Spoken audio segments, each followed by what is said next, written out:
நீங்கள் பார்த்துக் கொண்டிருப்பது நியூஸ் 21 செய்திகள். தமிழ்நாடு செய்திகளை உடனுக்குடன் தெரிந்து கொள்ள நியூஸ் 21 செய்திகளை பாருங்கள். உண்மை, உழைப்பு, உயர்வு. விழுப்புரம் மாவட்டம் செஞ்சி அடுத்த வல்லம் ஒன்றியம் மேல் ஒளக்கூர் அரசு மேல்நிலைப் பள்ளி வளாகத்தில் மக்களுடன் முதல்வர் திட்ட முகாம் நடைபெற்றது.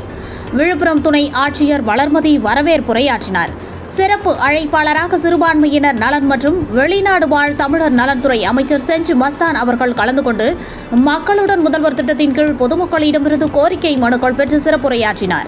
இந்நிகழ்வில் வல்லம் ஊராட்சி ஒன்றிய குழு தலைவர் அமுதா ரவிக்குமார், வட்டார வளர்ச்சி அலுவலர்கள் உதயகுமார், இளங்கோவன், வல்லம் ஒன்றிய குழு துணைத் தலைவர் மலர்விழி அண்ணாதுரை மற்றும் பொதுமக்கள் கலந்து கொண்டனர். இறுதியாக செஞ்சி வட்டாட்சியர் ஏழுமலை நன்றி உரையாற்றினார்.